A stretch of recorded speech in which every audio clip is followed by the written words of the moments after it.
हम दोस्तों, जब पति का शीश गोद में लेकर चिता की आग में बैठी सती सुलोचना ने शेषनाग ने अपनी ही पुत्री सुलोचना को क्यों दिया था श्राप। सती सुलोचना की कथा। एक बार माता लक्ष्मी ने शेषनाग को श्रीहरि के साथ की कलाई पर कसकर बांध दिया। एक बार माता लक्ष्मी ने शेषनाग को श्रीहरि विष्णु के साथ की कलाई पर कसकर बांध दिया, जिससे उनके नेत्र से 2 आंसू निकल गए और उन 2 आंसू की बूंदों से 2 सुंदर कन्याएं उत्पन्न हुई। उनमें पहली कन्या का नाम सुनैना और दूसरी कन्या का नाम सुलोचना रखा गया। सुनैना का विवाह मिथिला राज्य के राजा जनक से किया गया। सुलोचना का विवाह देवराज इंद्र के पुत्र जयंत से सुनिश्चित हुआ, किंतु जब सुलोचना को पता चला कि असुरों के सम्राट रावण के पुत्र मेघनाथ ने इंद्र और उनके पुत्र जयंत को हरा दिया, तो सुलोचना को मन ही मन मेघनाथ से प्रेम हो गया और मेघनाथ भी सुलोचना के सौंदर्य पर मुग्ध हो गया और दोनों ने विवाह कर लिया। जब नागराज शेषनाग को ये पता चली तो उन्होंने सुलोचना को क्रोधित होकर ये श्राप दिया कि तुमने जिस अधर्मी को अपना पति चुना है, उसका वध त्रेता युग में मेरे ही हाथों से होगा। इसी श्राप के कारण मेघनाथ का वध शेषनाग ने लक्ष्मण का रूप धरकर किया। सुलोचना की कथा इस प्रकार है। सुलोचना शेषनाग की पुत्री है और लंका के राजा रावण के पुत्र मेघनाथ की पत्नी थी। लक्ष्मण के साथ हुए एक भयंकर युद्ध में मेघनाथ का वध हुआ। उसके कटे हुए शीश को भगवान श्री राम के शिविर में लाया गया था। अपने पति की मृत्यु का समाचार पाकर सुलोचना ने अपने ससुर रावण से श्री राम के पास जाकर पति का शीश लाने की प्रार्थना की, किंतु रावण इसके लिए तैयार नहीं हुआ। फिर मंदोदरी ने सुलोचना से कहा कि वह स्वयं राम के पास जाकर मेघनाथ का शीश ले आए, क्योंकि श्री राम मर्यादा पुरुषोत्तम है, इसलिए उनके पास जाने में उन्हें किसी भी प्रकार का भय नहीं करना चाहिए। रावण के महापराक्रमी पुत्र इंद्रजीत मेघनाथ का वध करने की प्रतिज्ञा लेकर लक्ष्मण जी जिस समय युद्ध भूमि में जाने के लिए प्रस्तुत हुए, तब श्री राम ने उनसे कहा है, लक्ष्मण, रण में जाकर तुम अपनी वीरता और रणकोष से रावण पुत्र मेघनाथ का वध कर दोगे, इसमें कोई संदेह नहीं है। परंतु एक बात का विशेष ध्यान रखना कि मेघनाथ का मस्तक भूमि पर ना गिरने पाए, क्योंकि मेघनाथ पर एक नारी व्रत का पालक है और उसकी पत्नी परम पतिव्रता है। ऐसी साध्वी के पति का मस्तक अगर पृथ्वी पर गिर पड़ा तो हमारी सारी सेना का ध्वंस हो जाएगा और हमें युद्ध में विजय की आशा त्याग देनी पड़ेगी। लक्ष्मण अपनी सेना लेकर चल पड़े। समर भूमि में उन्होंने वैसा ही किया। युद्ध में अपने बाणों से उन्होंने मेघनाथ का मस्तक उतार दिया, पर उसे पृथ्वी पर नहीं गिरने दिया। हनुमान जी उस मस्तक को रघुनंदन के पास ले आए। मेघनाथ की दाहिनी भुजा आकाश में उड़ती हुई उनकी पत्नी सुलोचना के पास में जा गिरी। सुलोचना चकित रह गई। दूसरे ही क्षण अत्यंत दुख से कातुर होकर विलाप करने लगी, पर उसने भुजा को स्पर्श नहीं किया। उसने सोचा, संभव है यह भुजा किसी अन्य व्यक्ति की भी हो सकती है। ऐसी दशा में पर पुरुष के स्पर्श का दोष मुझे लगेगा। निर्णय करने के लिए उसने भुजा से कहा, यदि तू मेरे स्वामी की भुजा है तो मेरे पतिव्रत की शक्ति से युद्ध का सारा वृत्तांत लिख के दिखा। भुजा में दासी ने लेखनी पकड़ा दी। लेखनी ने लिख दिया, प्राण प्रिय, यह भुजा मेरी है। युद्ध भूमि में श्री राम के भाई लक्ष्मण से मेरा युद्ध हुआ। लक्ष्मण ने कई वर्षों से पत्नी, अन्न और निद्रा को छोड़ रखा था। वे तेजस्वी तथा समस्त दैवीय गुणों से संपन्न है। संग्राम में उनके साथ मेरी एक नहीं चली। अंत में उन्हीं के बाणों के प्रहार से मेरा प्राणांत हो गया। मेरा शीश श्री राम के पास है। पति की भुजा लिखित पंक्तियां पढ़ते ही सुलोचना व्याकुल हो गई। पुत्र वधू के विलाप को सुनकर लंकापति रावण ने आकर कहा, शोक न कर पुत्री, प्रातः होते ही सहज शस्त्रों मस्तक मेरे प्राणों से उस राम का वध कर दूंगा और अपने इस पुत्र का बदला मैं लूंगा। का सहस्त्र मस्तक से बाणों से कट कट कट पृथ्वी पर लौट जाएंगे। मैं रक्त की नदियां बहा दूंगा। करुण चित्कार करती हुई सुलोचना बोली, पर इससे मुझे क्या लाभ होगा? सहस्त्रों नहीं, करोड़ों शीश भी मेरे स्वामी के शीश के अभाव की पूर्ति नहीं कर सकेंगे। सुलोचना ने निश्चय किया कि मुझे अब सती हो जाना चाहिए, किंतु पति का शव तो रामदल में पड़ा हुआ था, फिर वह कैसे सती हो सकती थी? जब अपने ससुर रावण से उसने अपना अभिप्राय कहकर अपने पति का शीश मंगवाने के लिए कहा, तब रावण के मना करने पर मंदोदरी ने कहा, देवी तुम स्वयं श्री रामदल में जाकर मेघनाथ का शीश प्राप्त करो। जिस समाज में बाल ब्रह्मचारी हनुमान, परम जितेंद्रिय लक्ष्मण तथा एक पत्नी वर्ती भगवान श्री राम विद्वान है, उस समाज में तुम्हें जाने से डरना नहीं चाहिए। मुझे विश्वास है कि इन सत्युत्तम महापुरुषों के द्वारा तुम निराश नहीं लौटाई जाओगी।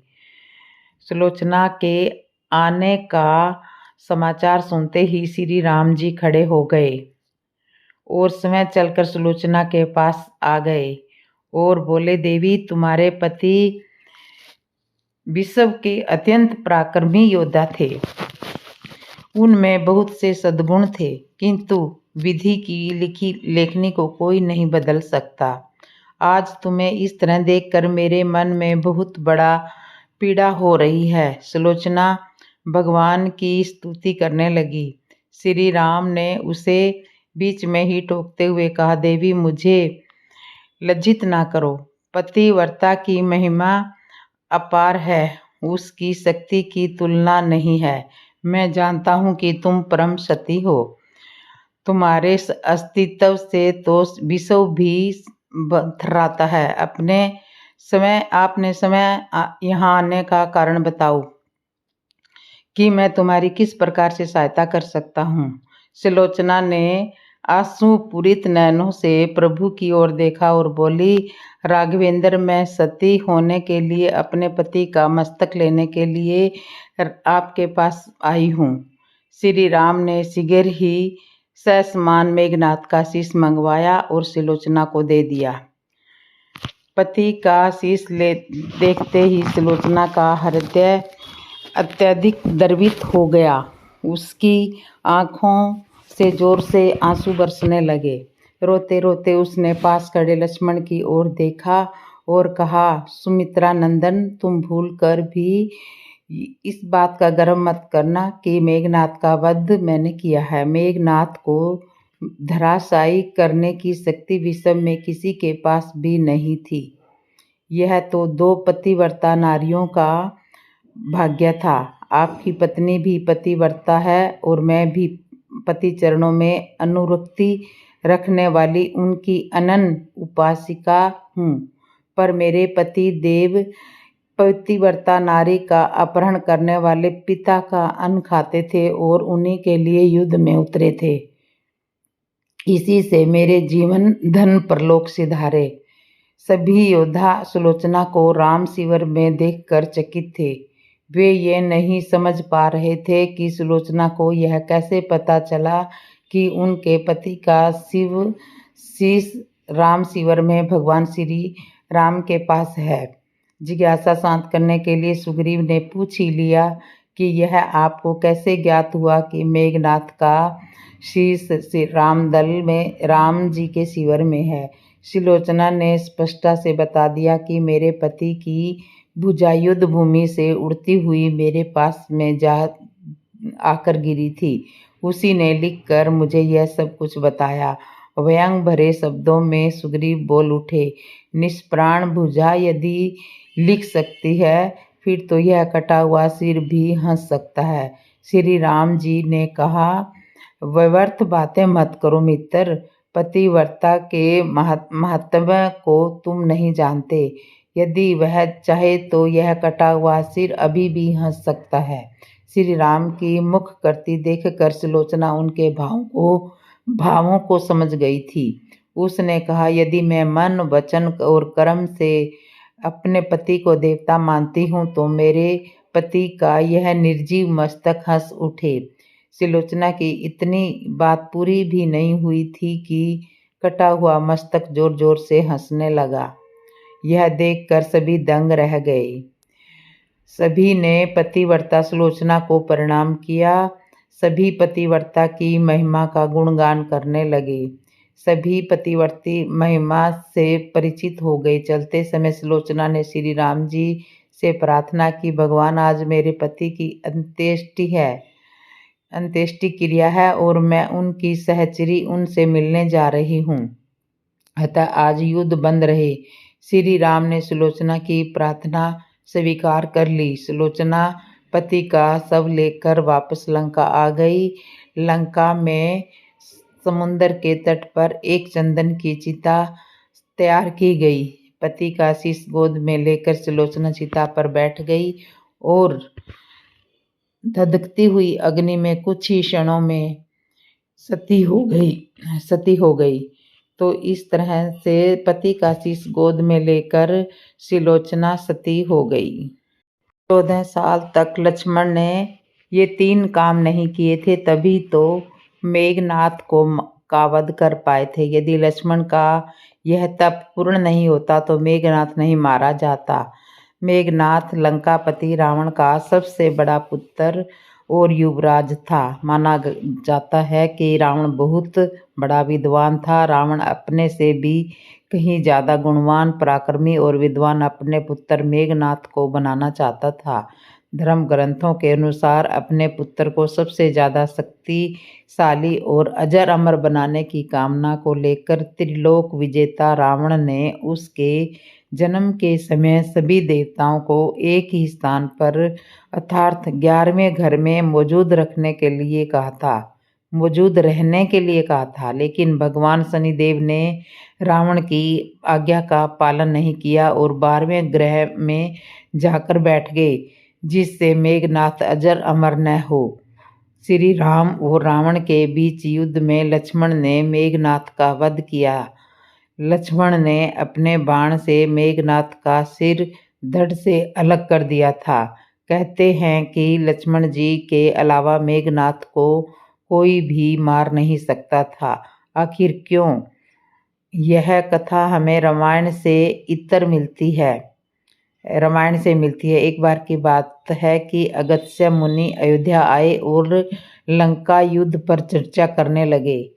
भगवान श्री राम ने बताया कि कैसे लक्ष्मण ने इंद्रजीत को अधिकाय जैसे शक्तिशाली असुरों का वध किया और मैंने किस तरह रावण और कुंभकर्ण को मारा। यह सुनकर अगस्त्य मुनि ने कहा, भगवान, यह सही है कि रावण और कुंभकर्ण प्रचंड वीर थे, लेकिन सबसे बड़ा वीर तो मेघनाथ ही था, जिसका वध लक्ष्मण ने किया। मेघनाथ ने पूर्व समय में अंतरिक्ष में स्थित होकर इंद्र से युद्ध किया था और उन्हें बांधकर वह लंका ले आया था। तब ब्रह्मा जी ने मेघनाथ से दान के रूप में इंद्र को मांगकर उसे मुक्त करवाया था। ऐसे महारथी का लक्ष्मण ने वध किया तो यह तो बहुत ही बड़ी बात है। यह सुनकर श्री राम ने आश्चर्य से पूछा, कैसे? इंद्रजीत का वध कुंभकर्ण और रावण से ज्यादा मुश्किल था। अगस्त्य मुनि ने कहा, प्रभु, इंद्रजीत का वरदान था कि उसका वध वही कर सकता है जो 14 वर्ष तक सोया ना हो, जिसने 14 साल तक किसी स्त्री का मुख ना देखा हो और जिसने 14 साल तक भोजन न किया हो। यह सुनकर प्रभु श्री राम बोले, परंतु वनवास काल में लक्ष्मण हरदम मेरे साथ ही रहते थे। मैं उनके हिस्से का फल फूल देता रहा। मैं सीता के साथ एक कुटी में रहता था।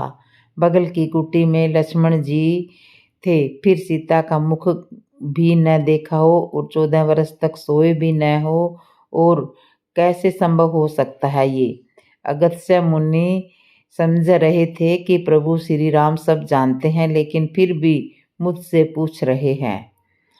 दरअसल सभी लोग सिर्फ श्री राम का गुणगान करते हैं, लेकिन प्रभु चाहते थे कि लक्ष्मण के तप और उसकी वीरता के भी गुणगान होना चाहिए।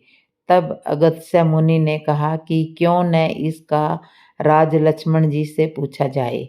लक्ष्मण जी को बुलाया गया और जब वे प्रभु श्री राम के समक्ष आए तो प्रभु ने लक्ष्मण जी से कहा कि आपसे जो पूछा जाए उसे सच सच कहिएगा।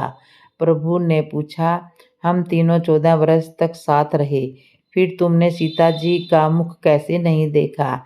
फल दिए गए फिर भी अनाहारी कैसे रहे और 14 साल तक सोए नहीं, यह कैसे संभव हुआ?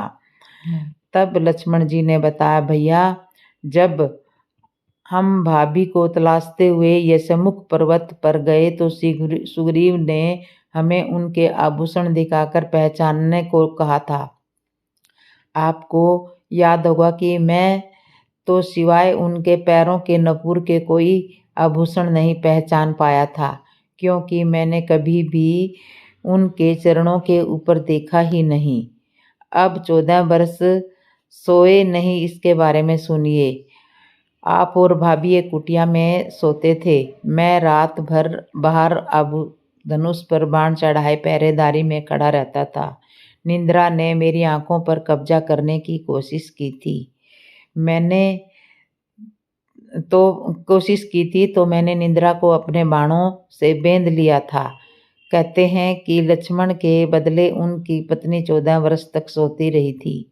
निंद्रा ने हार कर स्वीकार किया कि वह 14 साल तक उसे स्पर्श नहीं करेगी, लेकिन जब श्री राम का अयोध्या में राज्य अभिषेक हो रहा होगा और मैं उनके पीछे सेवक की तरह छत्र लिए खड़ा रहूँगा, तब वह मुझे घेरेगी।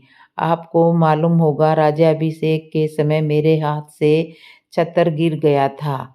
अब सुनिए कि मैं 14 साल तक अनाहारी कैसे रहा।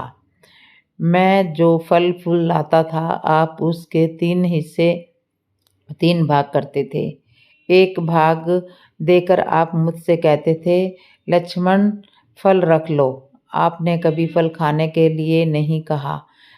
फिर बिना आपकी आज्ञा से मैं कैसे उस फल खा सकता था? मैंने उन्हें संभाल कर रख दिया। सभी फल उसी कुटिया में अब भी रखे हुए होंगे। प्रभु के आदेश पर लक्ष्मण जी चित्रकूट की कुटिया में से वे सारे फलों की टोकरी लेकर आए और दरबार में रख दिया। फलों की गिनती हुई। 7 दिन के हिस्से के फल कम मिले थे। प्रभु ने कहा, इसका अर्थ है कि तुमने 7 दिन तो आहार लिया था। लक्ष्मण जी ने 7 फल कम होने के बारे में बताया। उन 7 दिनों में फल आए ही नहीं। जिस दिन हमें पिताश्री के स्वर्गवासी होने की सूचना मिली, हम निराहारी रहे। जिस दिन रावण ने माता का हरण किया, उस दिन हम ने फल लाने कौन जाता? जिस दिन समुद्र की साधना कर आप उनसे राह मांग रहे थे, उस दिन आप इंद्रजीत के नागपाश में बंद कर दिन भर अचेत रहे। जिस दिन इंद्रजीत ने मायावी सीता को काटा था और हम शोक में रहे। जिस दिन रावण ने मुझे शक्ति मारी और अंत में जिस दिन आपने रावण का वध किया, उस वक्त सभी दिन फल आए ही नहीं। फिर लक्ष्मण ने कहा कि विश्वामित्र मुनि से मैंने एक अतिरिक्त विद्या का ज्ञान लिया था, बिना आहार किए जीने की विद्या। उसके प्रयोग से मैं 14 साल तक अपनी भूख को नियंत्रण कर सका, जिससे इंद्रजीत मारा गया। तो इस तरह से 14 साल तक लक्ष्मण ना सोए और ना ही खाया और ना खाया ना सोए और ना ही 14 साल तक स्त्री का मुख देखा। केकई तूने क्या ठानी मन में, राम सिया भेज दिए री वन में। जानिए उन दो वरदानों का रहस्य। श्री राम जी को 14 वर्ष का ही वनवास क्यों दिया गया। केकई को ऋषि दुर्वासा ने दिया था वरदान। वो कौन सा वरदान था, लो सुनाती हूँ मैं आपको। हिंदू धर्म में रामायण को बहुत ही पवित्र ग्रंथ माना जाता है। रामायण में भगवान राम के जीवन का उल्लेख मिलता है। रामायण का सार तो सभी लोग जानते हैं, लेकिन रामायण में कई ऐसी कहानियां हैं जिनके बारे में बहुत लोगों को मालूम है। इन्हीं कहानियों में से एक कहानी है राजा दशरथ की पत्नी केकई को वरदान मिलने से जुड़ी हुई। इस वरदान के कारण ही केकई ने प्रभु श्री राम को 14 वर्ष के वनवास पर भेजा था। केकई अपने बेटे भरत से बहुत ज़्यादा प्रेम करती थी। उन्हें राम से बहुत सी आशाएं भी थी। फिर सवाल यह उठता है कि आखिर उन्होंने क्यों श्री राम को 14 वर्षों के लिए वनवास में भेजा। आइए जानते हैं राजा दशरथ द्वारा केकई को दिए वरदान से जुड़े रहस्य। राजा दशरथ के विवाह के पहले केकई महर्षि दुर्वासा की सेवा किया करती थी। केकई की सेवा से प्रसन्न होकर महर्षि दुर्वासा ने केकई को एक हाथ ब्रिज का बना दिया था और आशीर्वाद दिया था कि भविष्य में भगवान तुम्हारी गोद में खेलेंगे। समय बीतता गया और केकई का विवाह राजा दशरथ के साथ हुआ। कई सालों के बाद स्वर्ग में देवासुर संग्राम प्रारंभ हो गया। देवराज इंद्र ने राजा दशरथ को सहायता के लिए बुलाया। रानी केकई भी महाराज की रक्षा के लिए सारथी बनकर देवासुर संग्राम में पहुंची थी। युद्ध के दौरान महाराज दशरथ के रथ के पहिए की कील निकल गई और रथ लड़खड़ाने लगा। ऐसे में केकई ने कील की जगह अपनी उंगली लगा दी और महाराज की जान बचा ली।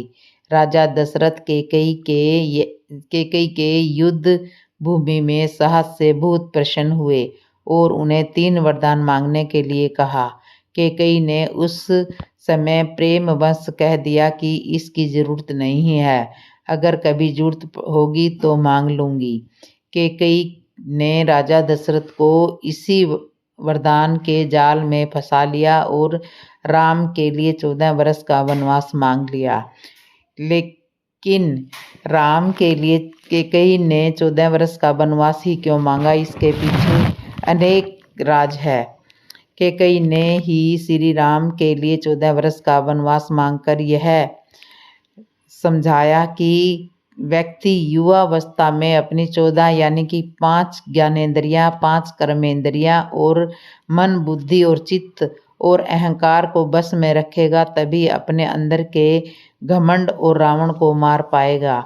जिस समय ये घटना अयोध्या में घट रही थी, उस समय रावण की आयु केवल 14 वर्ष ही शेष बचे थे। रावण की आयु के यह बात केकई जानती थी। यह घटना तो अयोध्या में घट रही थी, लेकिन इसकी योजना देवलोक में बनाई जा रही थी। केकई को राम पर भरोसा था, लेकिन दशरथ को नहीं, क्योंकि वह राम के साथ मोह पुत्र में बंधे हुए थे। भगवान राम श्री हरि विष्णु के अवतार थे। यह सारी योजना उन्हीं की बनाई हुई थी। इस योजना में भगवान राम ने सरस्वती को मंथरा की मति में अपनी योजना डलवाई। मंथरा ने केकई को वही सब सुनाया और समझाया जो सरस्वती करवाना चाहती थी। इसके सूत्रधार स्वयं भगवान श्री हरि विष्णु थे। उन्होंने ही यह योजना तैयार की थी। केकई यह जानती थी कि यदि राम अयोध्या के राजा बन गए तो रावण का वध नहीं होगा। इसके लिए वन में तप करना जरूरी था। केकई चाहती थी कि राम केवल अयोध्या के ही सम्राट न बन के रह जाए, वह विश्व के समस्त प्राणियों के दिलों के सम्राट बने। इसके लिए राम को अपनी समस्त शोधित इंद्रियां और अंतकरण को तप के द्वारा सिद्ध करना होगा। रामायण और महाभारत दोनों में ही 14 वर्ष के वनवास की बात सामने आई है। रामायण में भगवान राम को 14 वर्ष का वनवास भोगना पड़ा था, जबकि महाभारत में पांडवों को 13 वर्ष का वनवास और 1 वर्ष का अज्ञातवास झेलना पड़ा था। इसके पीछे ग्रह गोचर भी मायने रखते हैं। उन दिनों मनुष्य की आयु आज के ज़माने से काफ़ी ज़्यादा हुआ करती थी, इसलिए ग्रहों की दशा भी ज़्यादा होती थी। शनि चालीसा में उल्लेख मिलता है, राज मित्तल बन राम ही दीना, केकही की मति हरि लीना। यानी शनि की दशा के कारण केकई की मति मारी गई और भगवान राम को शनि के समय अवधि में वन वन भटकना पड़ा। उसी समय रावण पर भी शनि की दशा आई और वह राम के हाथों मारा गया। शनि ने अपनी दशा में एक को कीर्ति दिलाई और दूसरे को मुक्ति दिलाई। इस तरह से केकई तूने क्या ठाने, राम सिया भेज दिए री वन में।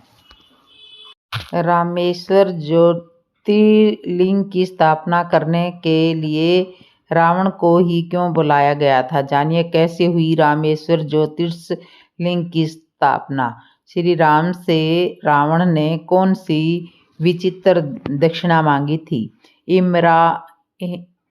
इरामावतरम रामायण की कथा अनुसार भगवान श्री राम ने तमिलनाडु के एक विशेष स्थान पर पहुंचकर युद्ध की तैयारी की और रावण से युद्ध करने से पहले वहां पर भगवान शिव के शिवलिंग की स्थापना करने का विचार किया। आज उस स्थान को रामेश्वर नाम से जाना जाता है। रामेश्वर में शिवलिंग की स्थापना करने हेतु किसी योग्य आचार्य या पुरोहित की आवश्यकता थी। ऐसे में विद्वानों ने श्री राम को रावण को बुलाने के लिए कहा, क्योंकि रावण विद्वान पंडित और पुरोहित था और वह शिव भक्त भी था। अंत में श्री राम ने जामवंत जी को रावण को आचार्य तत्व का निमंत्रण देने के लिए भेजा। जामवंत भी कुंभकर्ण की तरह आकार में बहुत बड़े थे। वे जब लंका पहुंचे तो लंका के प्रहरी भी हाथ जोड़कर उनको रावण के महल की ओर जाने वाला मार्ग दिखा रहे थे। महल के द्वार पर समय रावण उनके अभिनंदन के लिए पहुंचा। तब जामवंत जी ने मुस्कुराते हुए कहा कि मैं इस अभिनंदन का पात्र नहीं हूँ, मैं वनवासी श्री राम का दूत बनकर आया हूँ। उन्होंने तुम्हें सादर प्रणाम कहा है। यह सुनकर रावण ने कहा, आप हमारे पितामह के भाई हैं, इस नाते आप हमारे पूज्य हैं। आप कृपा आसन ग्रहण करें। यदि आप मेरा निवेदन स्वीकार कर लेंगे तभी संभवतः मैं भी आपका आदेश सावधानी से सुन सकूंगा। जामवंत ने आसन ग्रहण करने के बाद पुनः कहा, हे रावण वनवासी प्रभु श्री राम ने सागर सेतु निर्माण के उपरांत अब यथाशीघ्र महेश्वर लिंग विग्रह की स्थापना करने का विचार प्रकट किया है। इस अनुष्ठान को संपन्न कराने के लिए उन्होंने ब्राह्मण, वेदज्ञ और शैव रावण को आचार्य पद पर वर्ण करने की इच्छा प्रकट की है। मैं उनकी ओर से आपको आमंत्रित करने आया हूँ। रावण ने जामवंत की यह बात सुनकर हंसते हुए पूछा, क्या राम द्वारा शिवलिंग स्थापना लंका विजय की कामना से किया जा रहा है? जामवंत ने कहा, आपका अनुमान सही है। श्री राम जी की महेश्वर के चरणों में पूर्ण शक्ति है। जीवन में प्रथम बार किसी ने रावण को आचार्य बनने योग्य जाना है। क्या रावण इतना अधिक मूर्ख कहलाना चाहेगा कि वह भारतवर्ष के प्रथम प्रशंसित महर्षि पुलत्स्य के सगे भाई महर्षि वशिष्ठ के यजमान का आमंत्रण और अपने आराध्य की स्थापना हेतु आचार्य पद अस्वीकार कर दे? कुछ देर रुकने के बाद जामवंत जी ने कहा, लेकिन हाँ, यह जांच तो नितांत आवश्यक है कि जब वनवासी श्री राम ने इतना बड़े आचार्य पद पर पदस्थ होने हेतु आमंत्रित किया है, तब वह भी यजमान पद हेतु उचित अधिकारी है। अधिकारी है भी अन्यथा नहीं। जामवंत जी के इस तरह बात पर रावण थोड़ा क्रोध हो गया और उसने कहा, जामवंत जी, आप जानते हैं कि त्रिभुवन विजय अपने इस शत्रु की लंकापुरी में आप पधारे हैं। यदि हम आपको यहाँ बंदी बना लें और आपको यहाँ से लौटने न दें तो आप क्या करेंगे? रावण के ये वचन सुनकर जामवंत कर खुल कर हंसे और कहा, मुझे निरुद्ध करने की शक्ति समस्त लंका के दानवों के संयुक्त प्रयास में नहीं है, किंतु मुझे किसी भी प्रकार की कोई विधता प्रकट करने की न तो कोई अनुमति है और न ही आवश्यकता है। कुछ देर रुकने के बाद जामवंत जी बोले, हे रावण, ध्यान रहे, मैं अभी एक ऐसे उपकरण के साथ यहाँ उपस्थित हूँ जिसके माध्यम से धनुधारी लक्ष्मण हम दोनों की यह वार्ता सुन भी रहे हैं और देख भी रहे हैं। जब मैं यहाँ से चलने लगा था तभी से धनुवीर लक्ष्मण वीरासन में बैठे हुए हैं। उन्होंने आमचन करके अपने त्रोण से पतास्त्र निकाल कर संधान कर लिया है और मुझसे कहा है कि जामवंत जी, रावण से कह देना कि यदि आप में से किसी ने भी मेरा विरोध प्रकट करने की चेष्टा की तो यह पशुपातास्त्र समस्त दानव कुल के संहार का संकल्प लेकर तुरंत छूट जाएगा। इस कारण भलाई इसी में है कि आप मुझे विलंब वांछित प्रत्युत्तर के साथ सकुशल और आदर सहित धनुवर लक्ष्मण के दृष्टिपथ पर वापस पहुंचने की व्यवस्था करें। जामवंत जी के यह वचन सुनकर जामवंत जी के ये वचन सुनकर उपस्थित सभी दानवगण भयभीत हो गए। रावण भी सोच में पड़ गया। यह भयभीत होकर सोचने लगा, पशुपात्र अस्त्र महेश्वर का यह अमोघ अस्त्र है तो सृष्टि में एक साथ दो धनुधर प्रयोग ही नहीं कर सकते। अब भले ही वह रावण पुत्र मेघनाथ के त्रोण में भी हो। जब लक्ष्मण ने उसे संधान स्थिति में ला ही दिया, वह समय भगवान शिव भी अब उसे रोक नहीं सकते। उसका तो कोई प्रतिकार है ही नहीं। यह सोचते हुए रावण ने अपने क्रोध को शांत करते हुए और संभालते हुए जामवंत से सविनय कहा, आप पधारे, यजमान उचित अधिकारी है, उसे अपने दूत को संरक्षण देना आता है। प्रभु श्री राम से कहिएगा कि मैंने उनका आचार्य तत्व स्वीकार कर लिया है। मैं समय पर पहुंच जाऊंगा। रामेश्वर 4 दिशाओं में स्थित 4 धाम हिंदुओं की आस्था के केंद्र ही नहीं बल्कि पौराणिक इतिहास का आख्यान भी है। इन्हीं 4 धामों में से एक है दक्षिण भारत का काशी माना जाने वाला रामेश्वर। यह सिर्फ 4 धामों में एक प्रमुख धाम ही नहीं बल्कि यहाँ स्थापित शिवलिंग को 12 ज्योतिर्लिंगों में से एक माना जाता है। इस शिवलिंग की स्थापना भगवान श्री राम ने की थी, इसलिए इसे रामेश्वर भी कहा जाता है। रामेश्वर की अन्य कथा, एक और भी कथा है। पहली कथा पौराणिक ग्रंथों के अनुसार जब भगवान श्री राम ने लंका पर चढ़ाई की तो विजय प्राप्त करने के लिए उन्होंने समुद्र के किनारे शिवलिंग बनाकर भगवान शिव की पूजा की थी। इससे प्रसन्न होकर भगवान भोलेनाथ ने श्री राम जी को विजय श्री का आशीर्वाद दिया था। आशीर्वाद मिलने के साथ ही श्री राम ने अनुरोध किया कि वे जन कल्याण के लिए सदैव इस ज्योतिर्लिंग रूप में यहाँ निवास करें। उनकी इस प्रार्थना को भगवान शंकर ने सहर्ष स्वीकार कर लिया था। दूसरी कथा है। इस कथा के अनुसार जब भगवान श्री राम लंका पर विजय प्राप्त कर लौट रहे थे तो उन्होंने गंधमादन पर्वत पर विश्राम किया। वहां पर ऋषि मुनियों ने श्री राम को बताया कि उन पर ब्रह्म हत्या का दोष है तो शिवलिंग की पूजा करने से ही दूर हो सकता है। इसके लिए भगवान श्री राम ने हनुमान जी से शिवलिंग लेकर आने को कहा। हनुमान तुरंत कैलाश पर्वत पर पहुंचे, लेकिन वहां उन्हें भगवान का शिवलिंग नजर नहीं आए। अब हनुमान भगवान शिव के लिए तप करने लगे। उधर मुहूर्त का समय बीता जा रहा था। उधर मुहूर्त निकला जा रहा था। अतः भगवान शिव शंकर ने हनुमान की पुकार को सुना और हनुमान ने भगवान शिव से आशीर्वाद सहित शिवलिंग प्राप्त किया, लेकिन तब तक देर हो चुकी थी। मुहूर्त निकल जाने के भय से माता सीता ने बालू से ही विधिवत रूप से शिवलिंग का निर्माण कर श्री राम को सौंप दिया, जिसे उन्होंने मुहूर्त के समय स्थापित किया। जब हनुमान वहां पहुंचे तो देखा कि शिवलिंग तो पहले से ही स्थापित हो चुका है। इससे उन्हें बहुत बुरा लगा। फिर श्री राम हनुमान की भावना को समझ रहे थे। उन्होंने हनुमान को समझाया भी, लेकिन वे संतुष्ट नहीं हुए। तब श्री राम ने कहा कि स्थापित लिंग को उखाड़ दो तो मैं इस शिवलिंग की स्थापना कर देता हूँ। लेकिन लाख प्रयासों के बाद भी हनुमान जी ऐसा न कर सके और अत्यंत मूर्छित होकर गंधमार्दन पर्वत पर जा गिरे। होश में आने पर उन्होंने अपनी गलती का एहसास हुआ तो श्री राम ने हनुमान द्वारा लाए गए शिवलिंग को भी नजदीक ही स्थापित किया और उसका नाम हनुमदीश्वर रखा। श्री राम ने पूछा, आपकी दक्षिणा?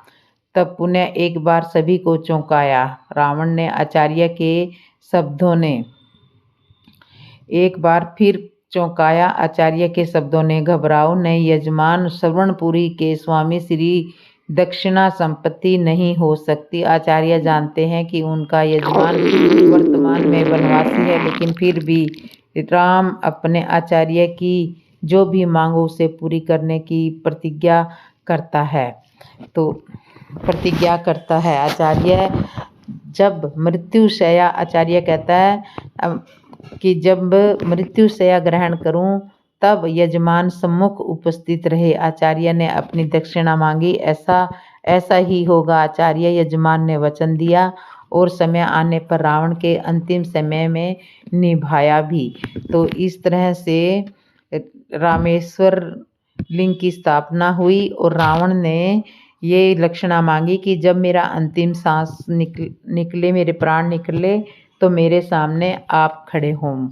ये दक्षिणा श्री राम जी से रावण ने मांगी थी।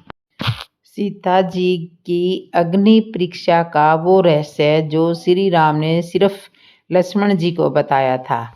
माता सीता के अग्नि परीक्षा देने के पीछे क्या रहस्य है, जानिए। रामायण की माता सीता को सभी जानते होंगे, लेकिन क्या आप जानते हैं कि माता सीता ने अग्नि परीक्षा कैसे दी थी? माता सीता के अग्नि परीक्षा देने के पीछे बहुत बड़ा रहस्य छिपा हुआ है। कथाओं के अनुसार असली माता सीता को अग्नि परीक्षा नहीं देनी पड़ी थी। भगवान श्री राम ही थे जो माता सीता के इन दो रूपों के बारे में जानते थे, क्योंकि वे उन्हीं के द्वारा रचित थे। माता सीता अग्निदेव की पूजा किया करती थी और त्रेता युग में ये धारणा थी कि अगर कोई व्यक्ति सच्चा है तो उसे अग्नि कोई नुकसान नहीं पहुंचा सकती थी। इसी वजह से असली माता सीता अग्निदेव की शरण में सुरक्षित हो गई थी और सीता अपहरण से लेकर अग्नि परीक्षा तक के समय में माया की सीता ही थी। रामचरितमानस के अरण्य कांड में दोहा 23 और लंका कांड में दोहा 108 से 109 तक में इस प्रसंग का वर्णन विस्तार से किया गया है। पद्म पुराण के अनुसार रामायण में एक नहीं बल्कि 2 सीता थी। पहली असली सीता और दूसरी माया की सीता। इसकी कथा के अनुसार एक बार लक्ष्मण जी जब कंदमूल फल लेने के लिए वन में गए थे, तब प्रभु श्री राम ने माता सीता से कहा था कि मैं नर लीला करूँगा और जब तक मैं राक्षसों का विनाश नहीं कर सकता तब तक आप अग्नि में निवास करें।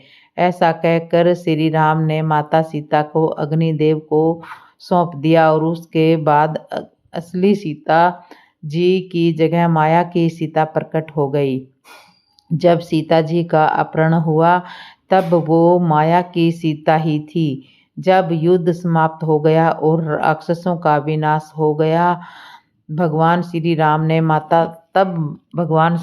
माता सीता को अग्निदेव माता सीता को अग्निदेव के लिए कहा और माया की सीता अग्निकुंड में समा गई। अग्नि परीक्षा के लिए कहा और माया की सीता अग्निकुंड में समा गई। माया की सीता के अग्नि में समाते ही असली माता सीता अग्नि से बाहर आ गई और इसी पूरी अग्नि परीक्षा का सिर्फ यही कारण था। श्री राम ने लक्ष्मण को माता सीता की अग्नि परीक्षा लेने का गूढ़ रहस्य बताया था कि रावण के द्वारा सीता हरण करने तथा स्वर्ण मृग के आने से पूर्व ही श्री राम को भविष्य में घटित होने वाली संपूर्ण घटना का पता चल गया था। तब उन्होंने सीता जी से कहा था कि वह समय आ गया है, अब उन्हें इस धरती पर लीला करनी है। इसलिए उन्होंने सीता से अनुरोध किया कि जब तक वे दुष्ट रावण का वह पापियों का नाश न कर दे तब तक उन्हें अग्निदेव की सुरक्षा में रहना होगा। इसके पश्चात उन्होंने अग्निदेव का आह्वान किया तथा असली सीता को उन्हें सौंप दिया, जिससे कि वे उनके पास सुरक्षित रह सके। अग्निदेव भगवान श्री राम की आज्ञा पाकर माता सीता को अपने साथ ले गए तथा माता सीता की एक परछाई वहां छोड़ गए जिसे रावण हर कर ले गया था। इसलिए उन्होंने लक्ष्मण को समझाया कि अब उन्हें असली सीता को अग्निदेव से वापस लेना होगा, क्योंकि उनका उद्देश्य रावण को खत्म करके समाप्त कर हो चुका था। जब माता सीता को हनुमान तथा अंगद अशोक वाटिका से श्री राम के समक्ष लेकर आए, तब उन्होंने अपने व माता सीता के बीच में अग्नि को प्रज्वलित कर दिया। वह उस अग्नि को लांघ कर उनके पास आने के लिए कहा। यह आदेश सुनकर माता सीता ने धधकती अग्नि में प्रवेश किया। जैसे ही माता सीता ने अग्नि में प्रवेश किया, वहां अग्निदेव असली सीता जी को लेकर प्रकट हो गए। माता सीता की परछाई उस अग्नि में समा गई तथा अग्निदेव असली सीता को लेकर श्री राम जी के समक्ष आ गए। तब अग्निदेव ने पुनः माता सीता को श्री राम जी को लौटा दिया था, जिसका उल्लेख रामायण में साफ अक्षरों में मिलता है। साथ ही यह घटना संपूर्ण वानर सेना के सामने घटित हुई थी। वीडियो अगर पसंद आया हो तो वीडियो को लाइक करें, चैनल को सब्सक्राइब करें और सारी वीडियो सुनने के लिए धन्यवाद।